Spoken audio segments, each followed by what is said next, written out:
Hey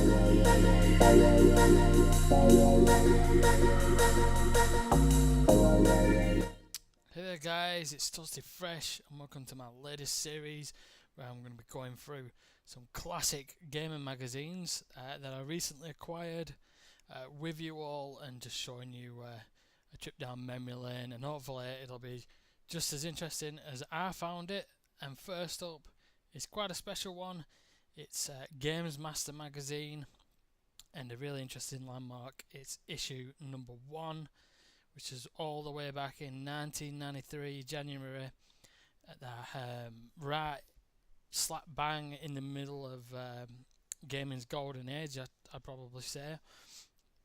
Right as things was getting good again in the gaming industry, and Games Master, for most people know, especially people from England, it was a great little cult TV program. It was kind of like a magazine type program, and covered all kinds of gaming news and things like that, and it also had tips and things like that on certain games, helping people out, and they issued challenges and stuff like that as well. And then they did challenges in the studio as well, people competing against each other or competing to get a best time or a certain score on a game. Later on, the magazine came out as a companion, and ironically enough, it actually outlived the TV series by a good few number of years and still is in print today. This is the last issue that I bought, which was in July 2016, so it's been going for 23 years. It started there, and you can see a price comparison actually as well. I didn't do that on the last time I recorded this, I got interrupted. £1.75, and now it retails for £4.99. And I used to buy this magazine. It was one of the magazines that I used to buy, partly because it was multi-platform. Like I said, it's on this one, it's Sega, Nintendo, Amiga, and more. At the bottom there, it says some of the others: Neo Geo, PC Engine, Mega CD, Game Gear, and Lynx. I think there's only really Lynx. It's the other under the others really, and Game Gear. You don't really see any of the other things on this paper. But it was a cheap alternative to buying the official magazines, and it's actually lasted a lot longer than a lot of the dedicated magazines that were out that I also remember buying, because I started buying magazines really more in the PlayStation era. So I used to buy Power Station and Play and stuff like that, which have all, I think, seem to have gone by the wayside now. But anyway, that's enough of that. We'll go on to what's actually included in this magazine and take a bit of a trip down memory lane. Hopefully a few of you guys will join me in this. But we've got looking at Mega Drive games. There's John Madden 93, Lotus Turbo Challenge, and Road Rash 2. Super Nintendo Kickoff, Robocop 3, Wing Commander, and Amiga Elite 2, Nigel Mansell's World Championship as well. And there's James Bond 3, and a whole load of other stuff. The actual feature is on Chopper Games and Helicopter Games, and it's going over Desert Strike, very famous game, and Gunship 2000. So, and there's also a competition there, which is an interesting little look. But first up, we've got a magazine, and it's for Ocean. It's an advertisement, I mean, not a magazine. Ocean, they were the king of the licensed game, as you can tell with the McDonald's. That's the Nintendo Entertainment System. There's McDonald Land, Parasol Stars, which is Rainbow Island. I think it's a sequel to that. Prince Valiant and Lemmings. So not all the games are licensed games, and Lemming is a really good game. There's Hunchback, Super Hunchback, Sign Quasimodo, McDonald Land, Parasol Stars again, and Prince Valiant again. That's for the Game Boy. But they did do some involved in some good games as well, but they're involved in some utter pap, like movie tie-in games that weren't really good. Like the one for me is Lethal Weapon. So that's a little thing you guys can join in, interactive bit. Which is your worst Ocean game that you can remember? The movie tie-ins. Don't say I don't include you in anything. And here's one. Here's a question for you. Why did the hedgehog cross the road to get to Super Mario Land 2? Shots fired there by Nintendo. Again, this was way still into the console wars between Nintendo and Sega, and even other consoles chipping in that had their little say as well, like Atari. But this was one as a classic advertisements. I've seen people sharing it on Twitter and stuff before, but that's it in the actual flesh. This is just a contents page, so we'll just move on quickly because really we're going to be looking through the magazine anyway. This is a network page. Not really much to see on this one. It's just an introduction to the team because it's the first ever magazine. A greetings bit, and this is about a future show, which is kind of like an E3 type show, showcasing games and other stuff. Like there's Radio 1 there, Radio 1 DJs, and Hacksaw Jim Duggan. Anyone who remembers wrestling from the 90s will remember that guy. There's an advertisement there for Grand Prix, Micropose Formula 1, for Games Masters, Misters and Boy Racers.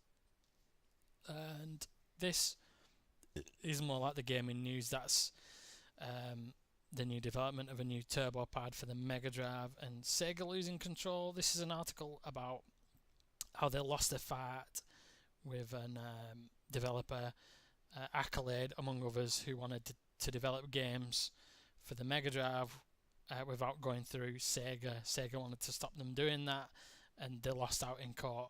And these developers were allowed to then produce games for the Mega Drive, and they're saying maybe it's good because smaller developers will be able to get a look in, but also maybe it could be bad because there's a lot of low quality games flooding the market. So that's what that was all about. More stuff on here. It just goes over that is showing the latest in computers, not the consoles, and that's the Amiga 1200. I never was lucky enough to see one of those. We owned an Amiga 600, or my brother did, and then I inherited it off him. And that's the Atari Falcon. I don't know if it's actually called the Atari Falcon or the name got changed later. They were the up and coming things at the time. And also there's showing the cheat cartridges that had just come to prominence, like the Game Genie against the Action Replay, and then they were competing against each other. And that is just the diary dates and a quick little article on Kickoff, the football game for the consoles, and there's Sensible Soccer, the new version of that, which was more of an Amiga game, I think, really, Sensible Soccer at that time. They're just diary dates for the different games, showing you when games are coming out and important dates in gaming, the gaming year. And this is a charts, which is a good little thing actually. Virgin Games sponsor it, and it's actually showing what was big at the time. So in January 1993, these are the top games. So for the Super Nintendo, you've got Street Fighter 2 right at the top of the pile, which is to be expected. Zelda 3, Link to the Past, Super Mario World, Lemmings, and Super Soccer. That's a pretty damn strong list of games there. Most all of those were classics. The normal Nintendo, there's Turtles. I remember playing Turtles, going around to my friend's house who had a Nintendo Entertainment System and playing that. Super Mario 3, Hyper Soccer, Tiny Toons, and Mega Man 3 was the top 5 there. For the Mega Drive, you can see definitely more of a European flavour with a soccer game being at the top. You can see there the tastes there with two sports games at the top, Aliens 3, Tasmania, and Speedball 2, the other ones. You've got the Game Gear there, Chuck Rock, Spider-Man, Olympic Gold, Sonic the Hedgehog, and Super Kickoff. For the Master System, Sonic the Hedgehog, Aliens 3, Enduro Racer, Prince of Persia, and World Grand Prix were the top 5 there. For the good old Amiga, Zool, which was a pretty good platformer, Putty, Campaign, Sensible Soccer, and Lotus 3. For the Game Boy, Super Mario Land, Tiny Toons, WWF Superstars, Batman, The Return of Joker, and Mega Man. And for the Atari Lynx, Switchblade 2, Steel Talons, Batman Returns, Shadow of the Beast, and Kung Fu. I remember Shadow of the Beast for the Amiga, don't really remember it for the other one. And this is a bit of a wacky advert.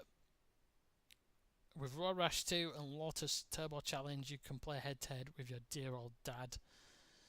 Well, whoopee. That's Electronic Arts. Before, everybody used to deride Electronic Arts. They made games like Road Rash, which was pretty good. We're involved with Road Rash. And I think Lotus Turbo Challenge was a pretty decent game as well, actually. I can't really fully remember that one, though. You melted the dragon, vaulted the drawbridge, waded the swamp, and forgot about the dinosaur eggs. Try a spell in Woolworths. So that's an advert for Woolworths, which is sadly no longer with us. But this is showing you how old this magazine is. And this is an article from Dominic, I forget his last name. He's the host of the Games Master TV show. I don't think he wasn't there the whole way through. I don't know if he did one or two series and then he left the show. And another thing that's quite interesting that I'll just zoom in on, which I've seen from 2 magazines now, but even back at this stage, I'm sorry, there's nothing as boring as somebody going on about all computer games. They're all cack. I don't care what anyone says, so I'll leave it there. That was him talking about like his ZX Spectrum and stuff like that. So showing that back in those days, attitudes towards retro games was pretty negative, to be honest, and people used to look back at it with derision, and that actually went on as long as the PlayStation 2, because having a PlayStation 2 magazine, the magazines there actually was deriding some of the compilations that were coming out due to the success of certain ones like Midway Arcade Treasures. That's Hacksaw Jim Duggan again, for no particular reason. I just thought I'd show him again. That's a bit of a better picture. But yeah, it's a strange one, how the attitudes have changed, like from probably 2006 onwards, and now, especially now anyway, with retro gaming becoming the in thing, everyone's lauding over retro games, whereas before that they weren't.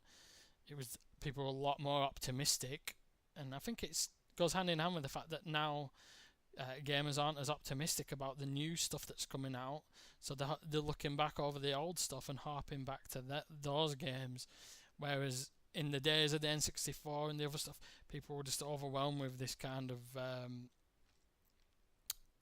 just great feeling and hope for the future of gaming and thinking this is the best thing ever, whereas now we don't kind of see that with the PlayStation 4 and the Xbox One.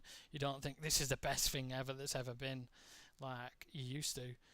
Overdose on gravity rays, down to your last energy bar and plagued by killer mushrooms.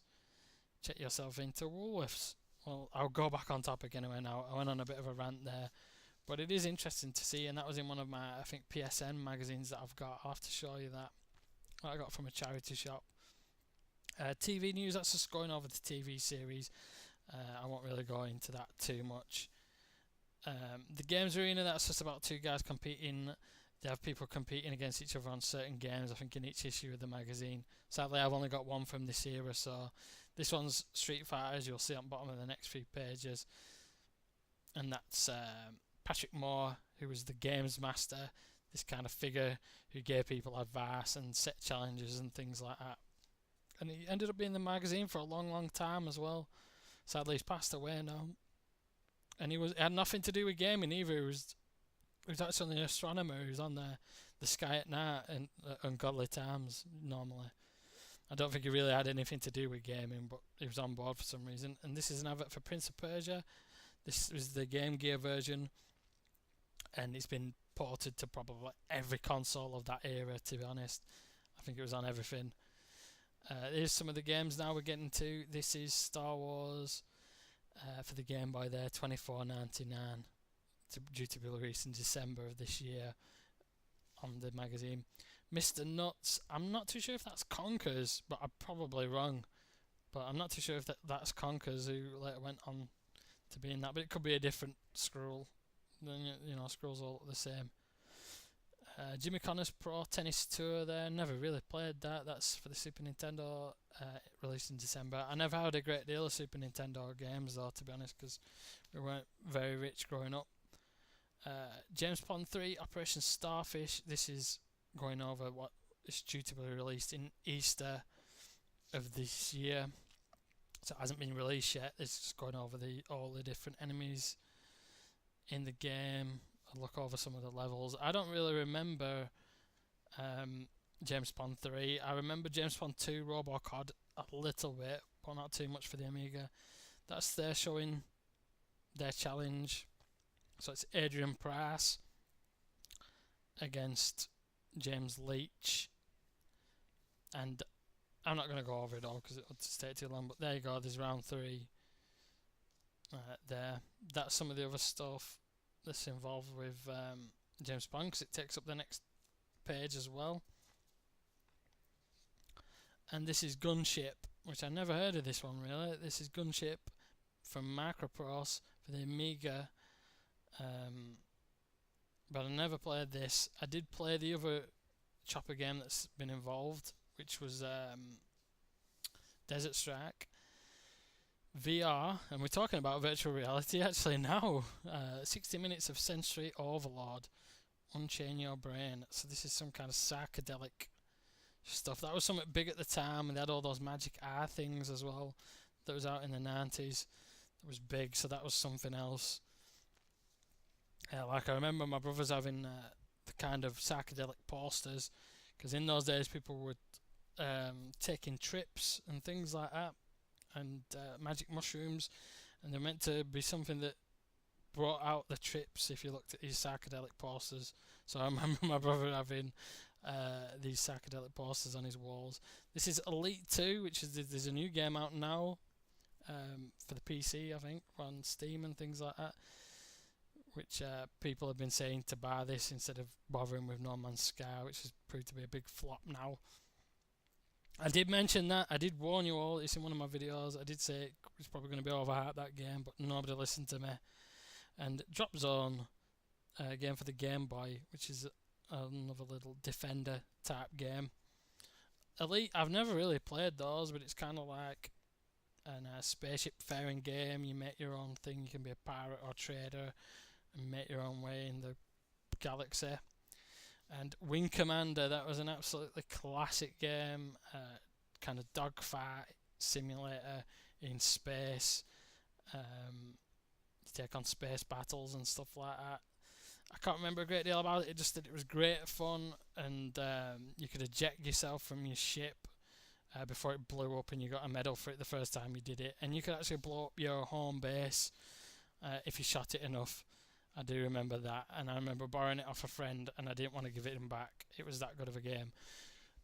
So I'd love to play that again at some point and just see how it compares to the nostalgia. But I'm on 17 minutes now. I've got to stop waffling. Speedball, the classic kind of violent American football game there for the Game Boy. It doesn't look too good on the Game Boy, I have to say. I remember playing a similar game called Brutal Sports Football for the Amiga. I never actually remember playing Speedball. Walker, that looks like a cool kind of game, like in an Ed 209 thing. He said it looks great. It's from Cyanosis, and a legendary team there, involved in a few games, either developing or publishing, like Destruction Derby, I remember, amongst others. Agony, I think they're involved in as well for the Amiga. They said it looked great, but it's a little bit shallow. I've got loads to go through, so I'm going to have to try and hurry up. Hopefully you guys can have the endurance for this. There's Road Rash there, that's for the Amiga.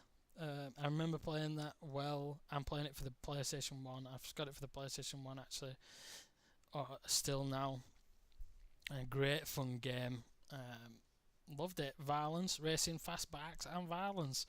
What more could you want? And for the Mega Drive, it's Road Rash 2. Previewing the sequel, and a lovely, very retro Dixon's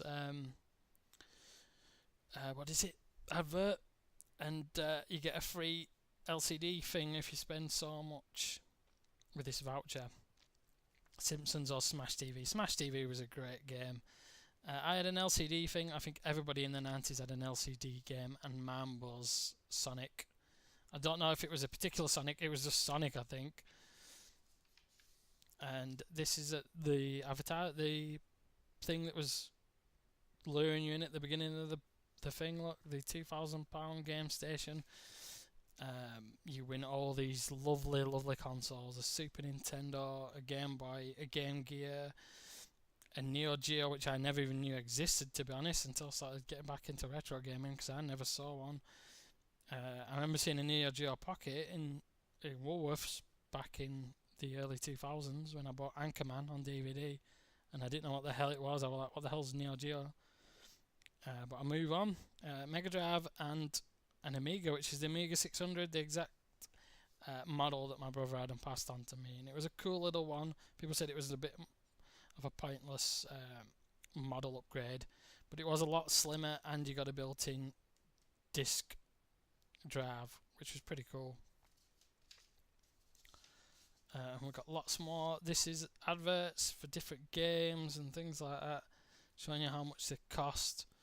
And when people complain about the cost of games now, there you go. You've got different packages for Super Nintendo. The cheapest one, 130 quid. So, and 130 quid for a Mega Drive too. So when you're complaining about your retro prices, just think that's how much they cost brand new.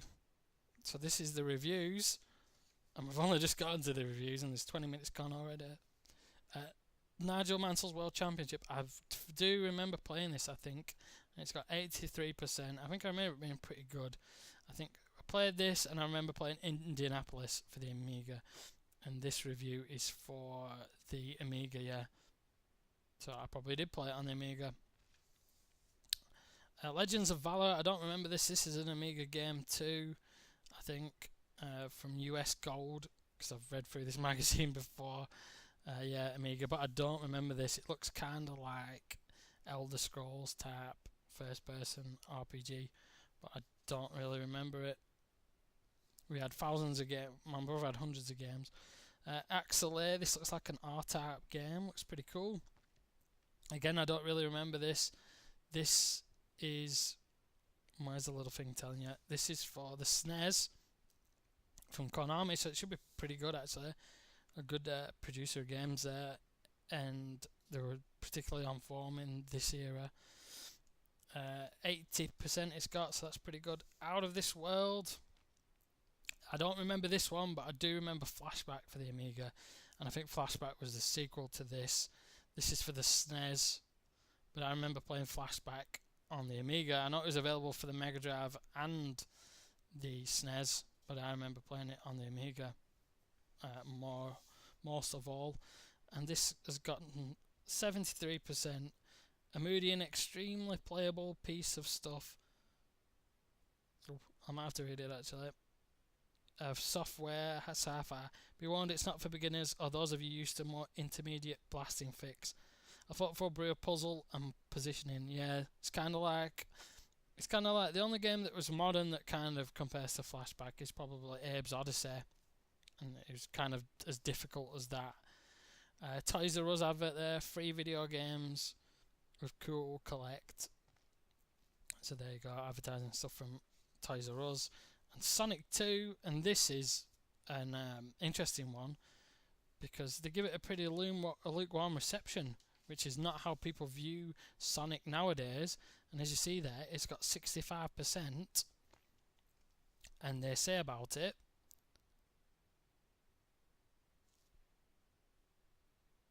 oh no, it's not focusing.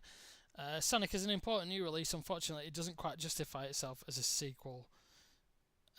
The changes are there, but they're just not profound enough to transform the game into an accessional bar for owners of the original. So they're saying it's pretty good, but it's not anything great, and it's not broken any new ground, really. And it's probably due to suffering because of the great sequel that was Mario 3 and Super Mario World, so which got better and better and better as they went along. Pushover, that's kind of like a domino kind of puzzle game, and they really like this. It's got 85%. So I'm fast becoming a big fan of Pushover. The idea is simple, but the addictive qualities make it a winner. As for puzzle type games on the SNES go, this won't be beaten for a long time to come. So they're saying it's pretty good. I don't really remember that, so probably the time I only played Tetris as puzzle games really, and maybe not Bubble Bobble, the kind of Buster Move type game or something like that. I think I played. Desert Strike, I do remember playing this. It's a great little helicopter game, and I had Soviet Strike for the PlayStation 1 too. This is the SNES version. I played the Amiga version, and obviously the PlayStation 1 version of Soviet Strike, and it's got 87%.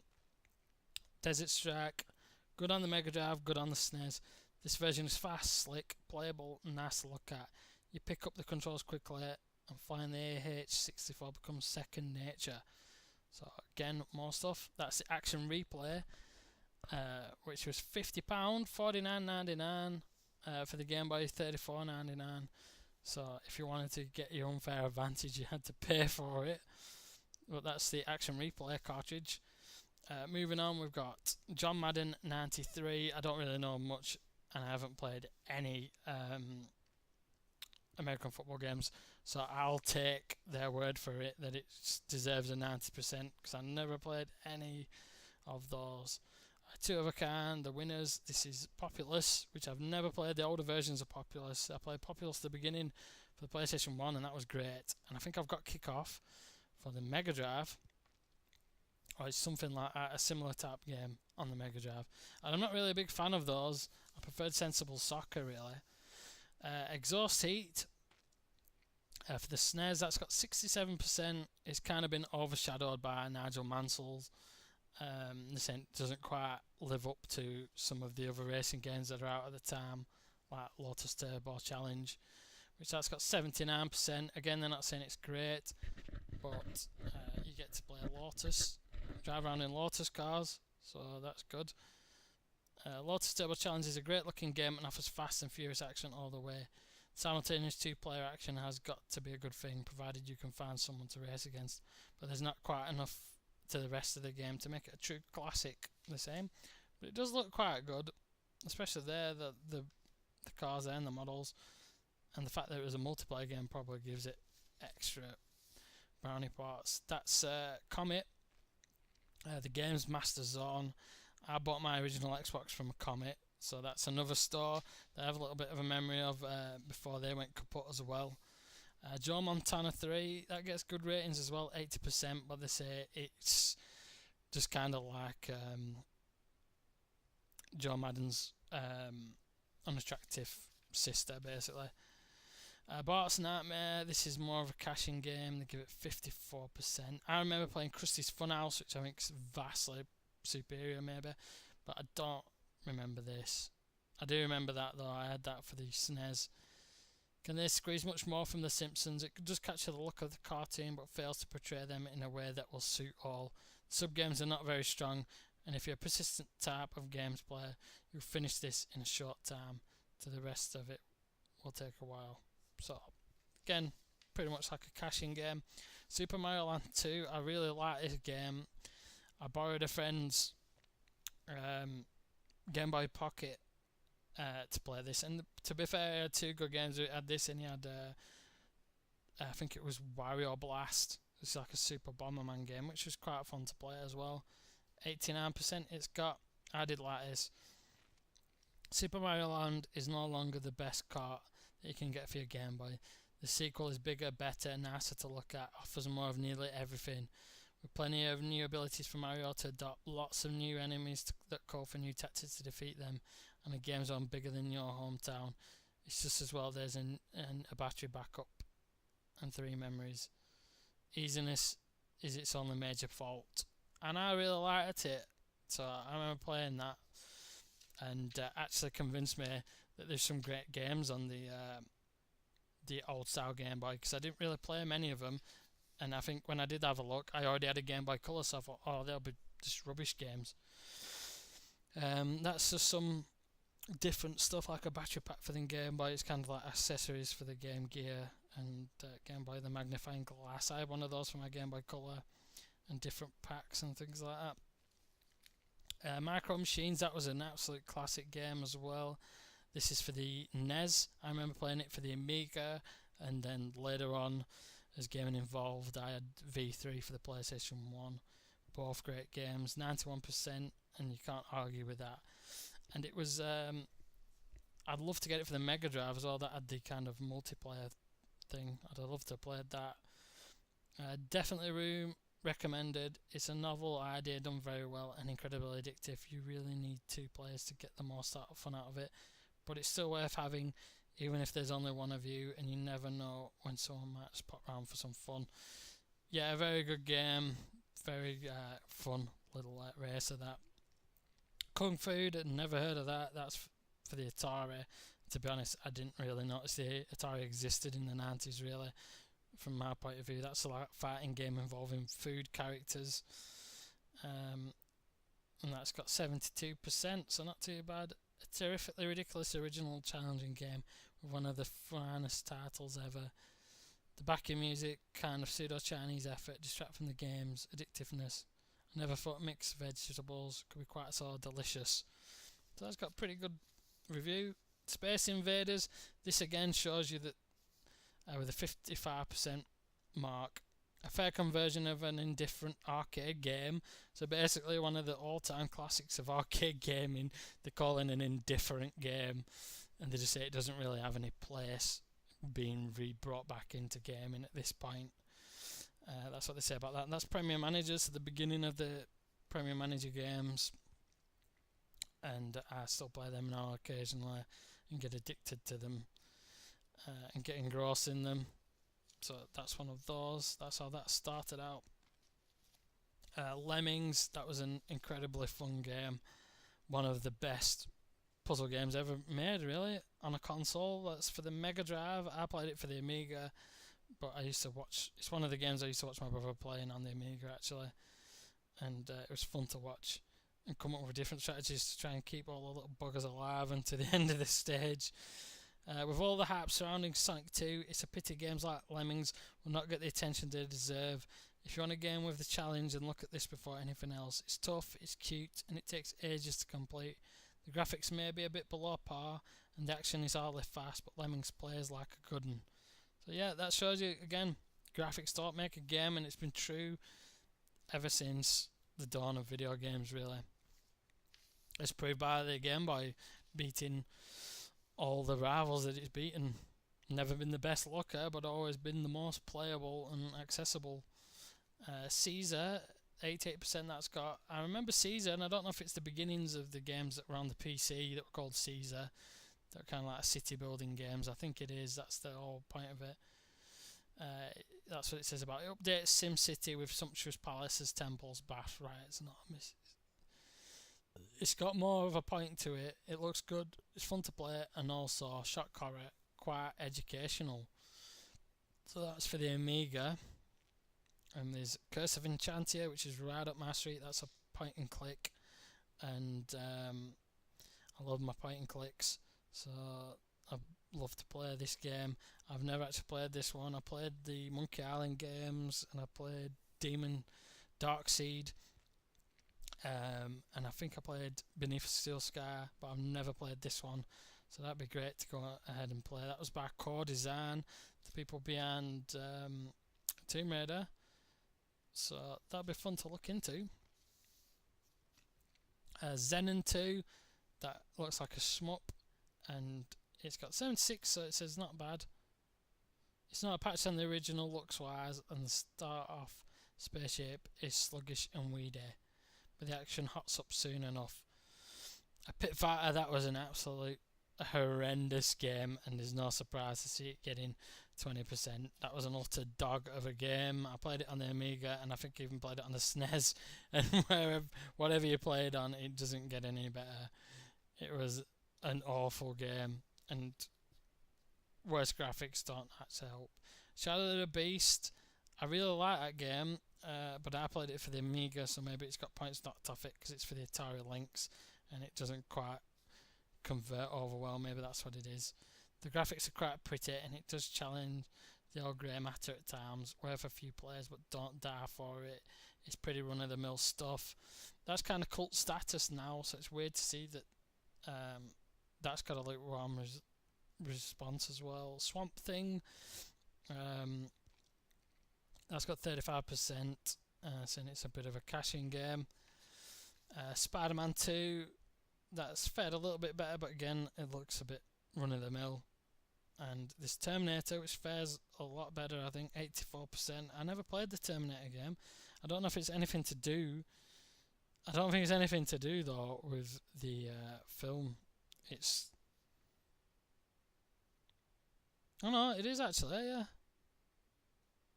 It is. So it is. But that's got 84%, so that's pretty good. That's from Virgin Games. Pinball Fantasies, this is a game I remember as well from the Amiga days. 90% it got, and it is true. It says here, Pinball Fantasies is just so fast and frantic you can't help but like it. With 4 tables and up to 8 players, it's the ultimate pinball game out there. It's fast becoming the office game. There's no trade-off between graphics and gameplay. You can really do get the best of both worlds. And it was an surprisingly addictive game, that. McDonald Land, that just does look awful, actually. And it gets 41%, and it's a bit of a cashing game. Ocean were well known for them, like I've already said. This is just showing you the annual subscription, £19.95. That's the total magazine for players of Nintendo. People, this is like a different quiz. Tell them about yourself. And someone's actually filled it in. So the person who got this was from Cliviger in Burnley. That's what it says on there. So you know where the area I'm kind of from. Sega Mega Drive there. This is another sales thing. God, there's a lot of this magazine to go. Win a copy of Sonic 2 and something to play it on a Mega Drive, and a 28-inch telly. See, dreams were simpler in those days. It wasn't a 4K 60-inch telly. People just wanted a 20-inch telly with a remote control with it. But we're almost done. That's official licensed game preservers for the normal Nintendo. It's a little plastic cases to put your carts in. And that is the Games Master. And these are the tips. So in this, I'll just go through them quickly. This is just tips for Krusty's Super Fun House. I had this game. It was kind of fun. It wasn't too bad for a caching game. It was pretty good. But then this was from Acclaim, so a little bit better maker of games there. That just shows you how to go through all the levels and how to get along in it. And there's also tips for Zool, Ninja from the Nth Dimension. Again, a pretty solid platformer for the Amiga. And there's some other stuff. That was like the ultimate wet dream if you owned a Game Boy. I had similar kind of thing for the Game Boy Color with a little analog stick and things like that, but it wasn't that kind of thing. It was just an analog stick on its own, and then I had a magnifying screen for it as well. There's also tips for Zelda: A Link to the Past, a game that I really want to go out and play. I had Link's Awakening for the Game Boy Color, which was really good. So I would love to play that. Shadow of the Beast 3. So they got numerous sequels by then. I don't know about that. I only played the original, but that's showing you how to get past level 1 and level 2 on that game. Putty, that again shows you how to get along in that game. There's also, that's another part of Putty, I think. An advertisement for Piracy on the High Seas, and again this looks like a point and click kind of RPG type game. So again, maybe up my street. Chuck Norris stars in that somehow. Olympic Gold. So this is kind of like, looks like an original version of International Track and Field, a kind of 16-bit version. So that might be interesting to look at. I remember that game. That was a Destroyer pads, and I remember when magazines had action replay codes in them, and that was before the days of Google and stuff like that. You had to get your codes that way, or get your tips, like I said, from magazines or from friends who played the game. Total Control. This is the commander pad, game commander pad. I've actually got this. It was my second pad I bought for my SNES when I rebought one, and that's what it was, the turbo pad. The Consolation Chamber is just a few small tips for a few games like Soul Blazer, Bart's Nightmare, Super Smash TV, Super Mario World, Axelay, and it goes on to this page. There's Prince of Persia, Desert Strike, Operation Stealth, Shinobi, The Simpsons, Totally Rad.